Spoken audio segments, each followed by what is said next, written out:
BNB ada yang nanya, Bang, ini critical zone kan? Dan apakah kita bisa ke 180? Jawabannya adalah bisa. Jika chartnya kalau kita lihat remaining-nya adalah sama guys. Oke. Nah, di sini kalau kita perhatikan areanya itu kurang lebih apa ya? Kurang lebih ya jatuh ke bawah kayak gitu. Nah, jadi untuk sementara waktu kalau kita perhatikan ya, ini dia benar-benar menunggu aja lagi apakah pecah atau enggak. Tapi kalau misalnya CZ dan kawan-kawan berhasil menahan area ini nih enggak seharusnya pecah gitu. Paling-paling mentok balik ke 200-an ya. Dan ya 190 tawarannya gitu. Tapi kalau Bitcoinnya bisa dalam, ya plan aku masih sama ya guys ya, kayak yang kemarin-kemarin. Tapi kalau misalnya dia kesini, ya ini kan ya kita nggak tahu mungkin atau enggak gitu. Tapi kalau misalnya dia kesini, wah ini gila banget nih. Aku bakal mungkin jual mobil dulu ya kan untuk beli BNB. Tapi kalau misalnya di sini ya normal-normal aja gitu. Karena kan kemarin aku averaging juga ada yang dari 300-an, di 230, 220, semuanya udah harga tuh ada gitu. Terakhir kemarin kan total AVG aku sebelum crash itu di 299 ya. Lalu turun ke 240-an. Dan aku belum AVG lagi guys ya. Nah, niat aku rencana aku ya mungkin total AVG-nya mentok-mentok di 230 atau 220-an lah nanti. Karena di sini aku bakal belanja lumayan banyak juga kayak gitu. Kenapa? Karena BNB ini kepake gitu ya. Dan juga tiap 3 bulan sekali ngeburn gitu. Dan ya jelas banget lah kegunaannya.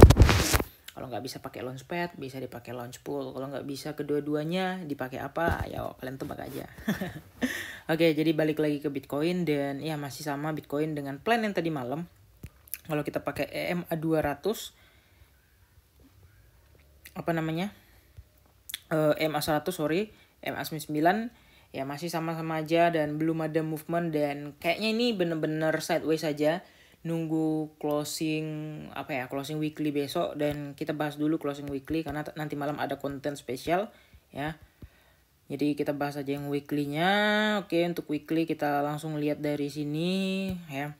Untuk weekly dan di weekly benar-benar pedih. Kenapa? Karena di sini ada rejection yang cukup panjang. Ya, rejection ini bisa aja invalid ketika besok sebelum close weekly itu dipom-pom atau dibukin candlenya hijau gitu. Tapi kalau misalnya udah kayak gini, terus kemudian besok koreksi merah, ya minimal close candle di 255, ya ini bahaya. Karena ini bakal jadi bearish continuation gitu ya. Dan untuk monthly-nya juga ya ini udah kelihatan jelas banget terjelas lah pokoknya ini udah bearish banget dan biasanya gapnya ini bukan gap sih, modelan yang kayak gini ini akan diisi lagi guys ya. Merahnya ini kan ditarik ke angkat kan, nah ini akan dilanjutkan lagi untuk bearish continuation candlenya kalau secara candling monthly kayak gitu ya. Nah cuman ini kurang lebih kayak yang kayak gini ya, satu merah kemudian diangkat dikit, kemudian merah lagi diangkat lumayan banyak, kemudian merah sekali lagi baru naik kayak gitu. Nah jadi prediksi aku di bulan-bulan ke depan entah bulan 2024 ya, awal-awal tahun mungkin kita akan ada koreksi lagi sebelum halving kayak gitu. Dan di pas halving juga nggak bakal ada kenaikan yang signifikan. Karena apa? Karena bandar itu mau bikin retail itu capek dulu ya.